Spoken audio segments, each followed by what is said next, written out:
My dear brothers and sisters, there was a group of people who were praying the rosary. And this group was very fond of Mother Mary, and so on a given day, they were praying the rosary of Our Lady of $7. And when they came to the fifth mystery, instead of saying, Jesus dies on the cross, the reader read, Mary died on the cross. All others in the group, they laughed because it was a mistake. But in hindsight, if you see, Mary actually died on the cross. The crucifixion of Jesus can be called a red martyrdom because he shed blood. And the crucifixion of Mother Mary can be called white martyrdom, spiritual martyrdom. She was literally broken within and outside. And therefore, because of this experience of Mother Mary, the Church gives Mother Mary many titles. The titles of the day are the $7 of Mary, the 7 sorrows, Stabat Mater, Mater Dolorosa, Our Lady of Piety. She is known by so many titles because of her experience of suffering. And today's feast, Our Lady of Sorrows, is based on the 7 sorrows of Mary. I'm sure you very well know the 7 sorrows of Mary. The first being the prophecy of Simeon, who said, a sword shall pierce your heart. And therefore, the image, the symbol of today is Immaculate Heart of Mary is shown with 7 swords. And after this first sorrow, very soon Mary and Joseph, they have to run with the little baby, Jesus, to Egypt. Somebody, and that is King Herod, waiting to kill the newborn. The third experience of sorrow, as you know, is Jesus being lost in the temple. Imagine the anxiety of parents when their only son is lost. That is the third sorrow in the life of Mother Mary. The fourth sorrow is when Jesus is carrying the cross on the way to Calvary, he meets his beloved mother. The Immaculate Heart meets the Sacred Heart on the way to Calvary. The two hearts beating as one, the two hearts crying together, no physical tears, internal bleeding, internal pain. The two eyes understand each other. And then the fifth, Mother Mary sees her son dying a brutal death, a death of public shame, a death of a criminal on the cross. She's already broken, she's already shattered, she has no more feeling left, she has cried so much, dejected, depressed, she's sitting at the cross, and the body of Jesus, bruised and broken, full of blood, is placed in her hands. And therefore we have the statue of Our Lady of Piety.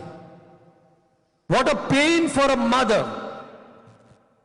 For 30 years she took care of Jesus. And when Jesus was in her lap, she couldn't even recognize his face, full of blood. And at that moment, like a PowerPoint slide, she remembered all the childhood days and years of Jesus. How she would take care of the little baby Jesus. Whenever Jesus, the baby Jesus, ran in the carpenter's shop, his father's shop, and whenever he had an experience of little pain, maybe poke of a nail or a poke of a wood, she would run to embrace. She remembered all that. How she took care of the tender skin of Jesus, now which is all torn. And finally, her only son is laid in the tomb. No husband, is already a widow, and now no son. There's no future left. There is no hope. What will happen in the future?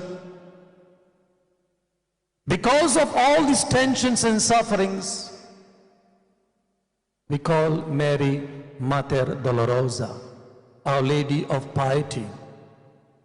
Every time I reflect on the life of Mother Mary, and I try to put myself in the shoes of Mother Mary, I'm convinced, I don't think there is anyone in this world who has suffered like Mother Mary. Of course, our sufferings are great, and as per today's theme, because of social injustice, because of innocent suffering, there's so much of suffering. But if you really understand Mother Mary's role, she suffered alone too much. And therefore she is a great role model. She wants to tell you and me that there is meaning in suffering. She wants to tell you and me that even if Jesus has called you, it does not mean you won't have a cross. Therefore yesterday the theme was, take up your cross and follow me. If we love Jesus and we love Mother Mary, and every time we perform God's will in our lives, there will be suffering, there will be cross, and most of the time you don't know from where it comes. It is unexpected, it is unimaginable, and you wonder why. Mother Mary also wondered, why am I suffering? I was chosen to be the Mother of God. I should be celebrating, I should be partying, I should be glorifying, I should be dancing. But I'm sitting here at the cross. What is this God's will? Mother Mary tells us, our life is not only about sorrows and tears, our life is also about joy. And only those who are spiritually mature can understand joy in suffering. And some of these are our own Saint Padre Pio. For 50 years he suffered stigmata. For 3 years he was banned by the church to celebrate public mass, hear confessions, correspond with the people. His name was maligned, his reputation toned down. Not only people, even priests and clergy were backbiting, speaking against Padre Pio. For 3 years he was sort of under quarantine period. These are all part of God's plan. These are part of purification process. And that's what Mother Mary also is telling us. But if we remain faithful, as the Bible tells us, till the end, glory will be ours. Like Mary, we will also be crowned in heaven. My dear brothers and sisters, do not be disheartened. Do not get discouraged. Do not get disappointed when sufferings come, when crosses come, and when you do not know from where it comes and why you suffer. Stick on. Don't give up. Keep up hope. Like Mother Mary, live your life of faith, and God will surely bless us. Amen.